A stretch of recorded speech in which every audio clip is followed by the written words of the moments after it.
Hello and welcome back. In this tutorial, we're going to quickly run through how to run a build for your game so that you can run your game from the desktop without needing to open up Unity. So what I've done is I've created a basic title scene. So as you did for all of the other scenes, right, where you just create a scene, and then I've added a grid, so a tile map so that I can paint in a background.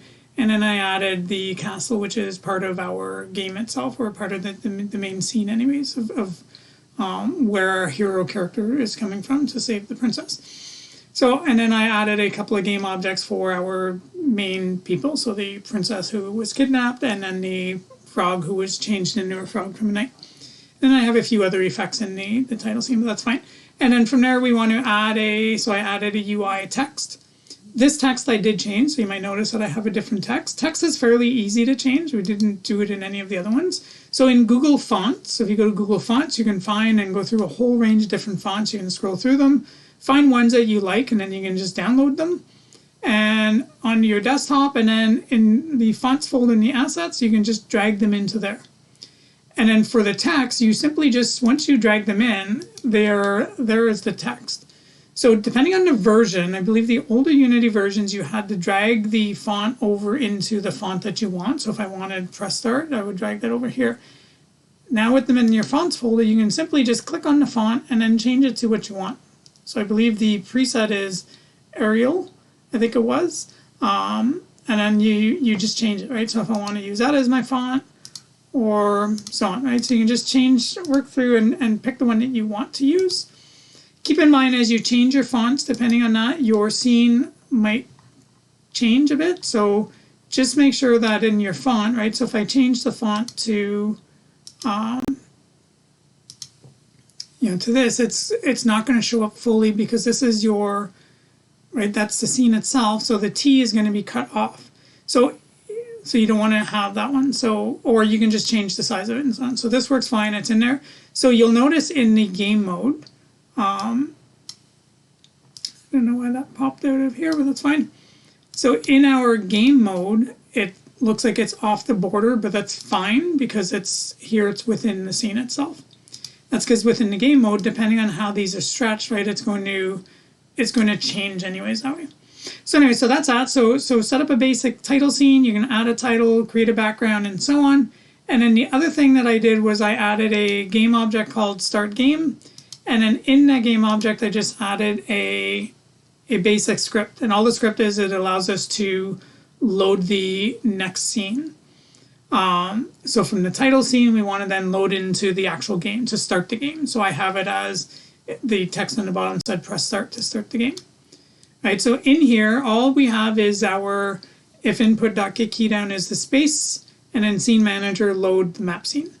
So I'm loading specifically the map scene. So in my scenes, I'd be loading specifically that scene in the game.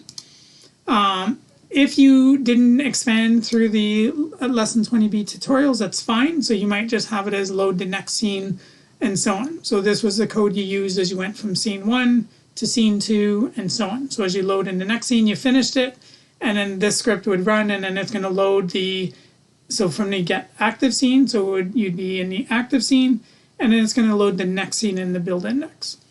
Right, so that would be the code that you would put in here. And that's it. So that's all that it was really done for that part of it. So that sets up the basic title scene and allows us to load into the next scenes and so on. And then from there, in that script as well, don't forget to add at the top that we're using Unity Engine.scene management, right? Because otherwise the scene manager won't work. In the build index, so now you'd want to go to your build settings. And again, you've kind of just played around with this or looked at the build index when you were loading from scene to scene. In your build index, you want to make sure all your scenes are here. Again, if they're not in here, you can just simply drag it up into the scene. So, the scenes that you want to have in the game or the one that you're going to submit, drag it up in and add it in. If you don't want to, you can just right click on it and remove the selection. If you have your scenes in the build index, but you decide you want to change the order, you can easily just drag and move them around. Right, so this might be called scene 5, but because it was easier, maybe you want it as the second level. So depending on how your thing is set up, you can just drag it up there and do it that way. You could rename them here, but you don't need to. So as long as these are in the correct order that you want your scenes to load. And then that would be it. So then we can build and run. Okay, so before we build and run, so make sure that so again, those are in the correct order. You're on the PC Mac platform.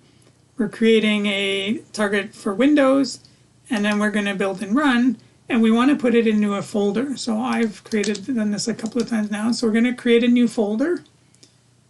So right click, create new folder, and let's call it Rodin, which is the name of our hero. And then we're going to select that folder. And then we're going to build and run it. So this will build the game itself. And then it is also going to it's going to run it. So it's going to open up another window, or it's going to open up the game itself. So the game is going to run in a second. So I'm going to pause out while this compiles. It will take about a minute or two, depending on how big your assets are and so on, to build your standalone game. Okay, so I closed the open game. So again, you should have had it open and running. So I just closed that just so. So if you open the folder that you created, so in here, this is where your game is located, or at least the data and so on. So what we want to run is our application file here, which is the name of our game, so Froggy. So we're going to click on that and run the game. And then the game opens up, right? So this is the game that we are running. So we can click play and make sure that everything works fine. So we can, it's spacebar, and then run through your game. So make sure everything works. Again, depending on if you have the map seen or not, that's fine. And we can just work through and make sure that all of your functions, everything works fine. So that's it for the build itself.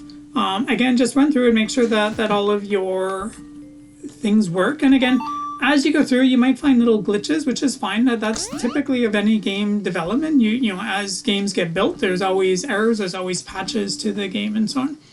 So that's it. So when you are finished this, and you're going to have your folder, and then the other thing as well, if we hit escape, one of the things that will work, and Unity quit did not work, but if we quit now, it'll quit the application, right? So it quits the game. So now it actually works because you're running it from that desktop.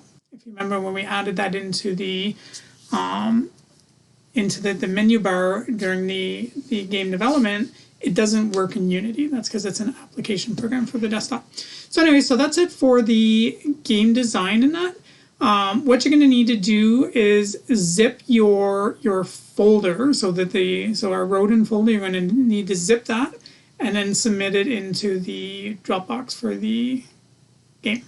So that's it. Take care.